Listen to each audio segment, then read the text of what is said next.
Hello friends, welcome to goose kitchen. இன்னைக்கு வீடியோவில் என்ன பார்க்க போகிறோம்னு பார்த்தீங்கன்னா, ரவை உப்புமா. இதுக்கு ஃபஸ்ட்டு ரவையை வறுத்து வச்சுருக்கேன். இப்போது இதை எப்படி செய்யலான்னு பார்க்கலாம் வாங்க. இப்போ ஒரு பேனில் ஆயில் சேர்த்துக்கலாம். ஆயில் ஹீட் ஆனதும் கடுகு ஆட் பண்ணிக்கலாம். கடுகு நல்லா பொரிஞ்சு வந்தது பிறகு அது கூடவே கொஞ்சம் உளுத்தம்பருப்பு, அப்புறம் கொஞ்சம் கடலைப்பருப்பு ஆட் பண்ணிக்கலாம். இது ரெண்டுமே நல்லா பொரிஞ்சு வந்ததுக்கப்புறம் கருவேப்பிலை ஆட் பண்ணிக்கலாம். கருவேப்பிலைக்கு அப்புறம் நீளமாக நறுக்கி வச்சுருந்த ஒரு பெரிய சைஸ் வெங்காயமும் அது கூட பச்சை மிளகாயும் ஆட் பண்ணி நல்லா வதக்கி விடுவோம். இது கூட ரவைக்கு தேவையான உப்பு ஆட் பண்ணிக்கலாம். உப்பு நம்ம இஷ்டம் எவ்வளோனாலும் ஆட் பண்ணிக்கலாம்.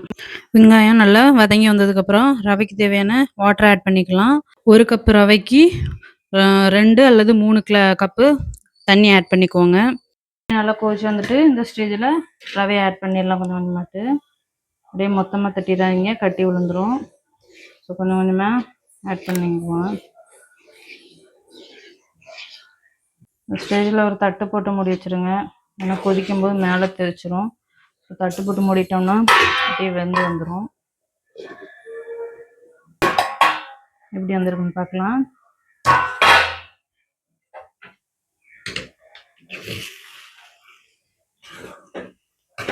வந்துடுச்சு. இப்போது இந்த ஸ்டேஜில் கொஞ்சம் ஒரு கொத்து துருவன தேங்காய் ஆட் பண்ணிக்கிறேன். இது ஆப்ஷனல் தான். ஒரு சில பேர் ஆட் பண்ண மாட்டாங்க.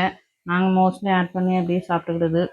அது ஒரு டேஸ்ட்டாக இருக்கும். இனிப்பாட்டு ஃப்ரெஷ் தேங்காய் போட்டிங்கன்னா இன்னும் நல்லா டேஸ்ட்டாக இருக்கும். அவ்வளோதான், உப்மா இஸ் ரெடி. சர்வ் பண்ணிட வேண்டியதுதான். இதுக்கு சைட் டிஷ்ஷுன்னு சட்னி வச்சு சாப்பிடுவாங்க சில பேர், தேங்காய் சட்னி.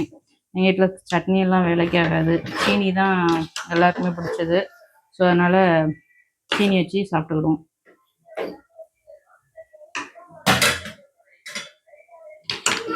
இதுதான் எங்கள் வீட்டு நைட் டின்னர். வாங்க சாப்பிடலாம். வீடியோ பிடிச்சிருந்தா லைக் பண்ணுங்கள், ஷேர் பண்ணுங்கள், கமெண்ட் பண்ணுங்கள். முக்கியமாக சப்ஸ்கிரைப் பண்ணிட்டு வீடியோ பாருங்கள். Tata, bye bye, see you.